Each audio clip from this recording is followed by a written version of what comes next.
Hello, guys. So we're back here, ready for the post-game discussion. What did we just see? Wow, that That was was just lockdown, so absolute impressive. lockdown.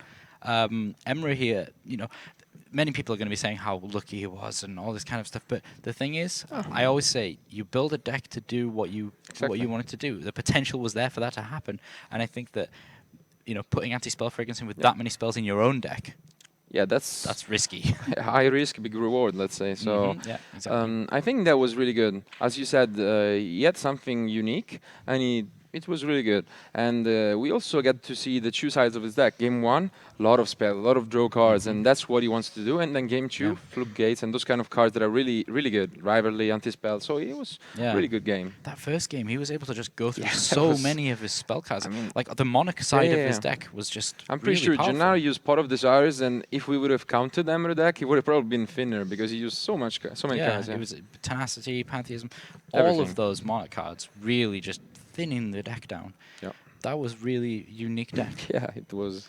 That we've talked a lot about Emra's deck here. Do you think there's anything that could have been done differently on the other side of the field?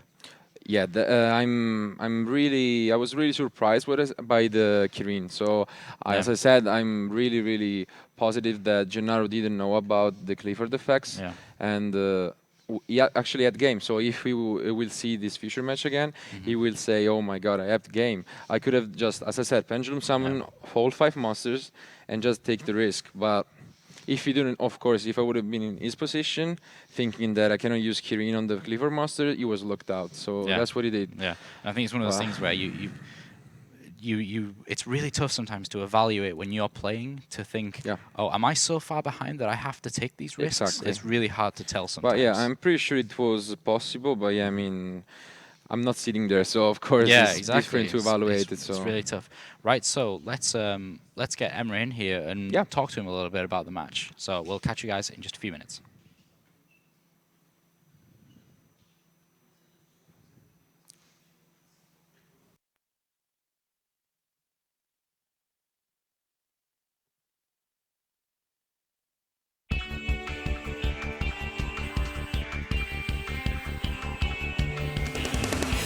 Disappeared out of here. It was time to pay my dues. Never guessed that you'd be dressed in my clothes and in my shoes. You couldn't wait to move right in. If I were you, I'd be concerned. Ain't no way you're gonna win. Bet you didn't count on my return. Thought you were so tough. You had it all under control. Now enough is enough. Gonna take back what you stole. Give it up, 'cause now I'm back.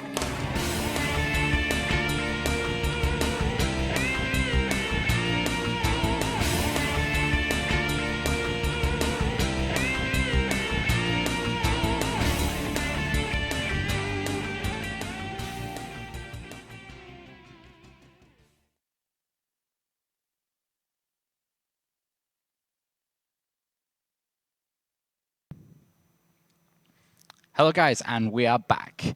I'm here with Emre to talk about that game. That was really quick. Yeah. Yeah. Firstly, congratulations. Thank you. So tell us a little bit about what happened in that game. Yeah, game one he started pretty well, and my hand was like only draw cards, and I thought I was going to lose. Yeah. But I drew really well after that, and he made some weird plays, I'd say, Yeah. and it helped me to win the Yeah, game. yeah. I mean, Marcello and I were talking about how he could have used Kieran to bounce back his monkey boards. I was wondering why he didn't do that. So Yeah, maybe we can ask him if we see him Yeah. later on.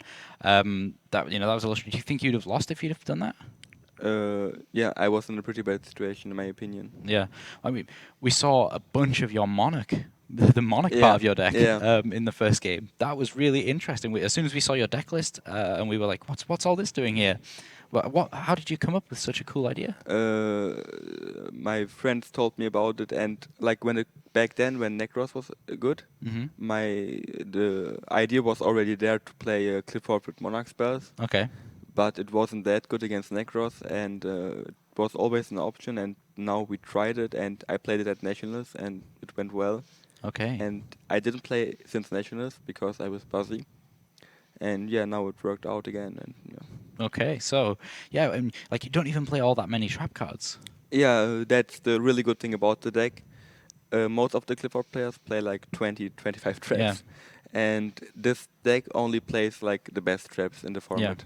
Yeah. So instead of just filling your deck with all the trap cards because you want to draw them, you only play the best ones. Yeah. And then you thin your deck out so much with all the monarchs spell Yeah, and traps it- that you can just draw into those trap It's cards. really consistent. That's why I like it. Yeah, and obviously, again, with the consistency, you only play 3 obs in your side deck. Yeah, I want to draw the cards I need. Yeah, exactly. Yeah. So, what have people been saying? Like the reaction to your deck must have been really weird. Yeah, at Nationals, people were like, "What is he playing?" Like, I had no extra deck at Nationals, and they Okay. played like search cards against Monarch. Hmm. Like, he started with Dweller, and Dweller is like doing nothing against that deck. Yeah. Or Giant Hand, so it was pretty good. But the BA matchup is really, really bad. Okay. So I have to play a Ghost Reaper and Dante. Yeah. So just added a few cards in your extra deck. Yeah. Even now, I think that people would be wondering what's going on with this extra deck. There's only 8 cards. Yeah. It's not even like you're playing enough cards to want to play Recover or something. It's very strange. Okay, so that's you through. One more match all the way to the top. Yeah. I mean, this deck looks like you're going to be able to do it. So I hope so. I hope so. I was close before. Now I can maybe to win an event. I hope. yeah, well, it looked really good, and I mean, it seemed really consistent. Even that first game where you're saying, "Oh, I didn't draw so well," it was still. Yeah, the deck is searching the cards. Like by drawing it, you get everything you need all the time. Just fixed itself Yeah, really yeah. quickly. Okay, right. Well, hopefully there's not too much of a break between the rounds, and we're going to be right back with even more live coverage of YCS Rimini 2016.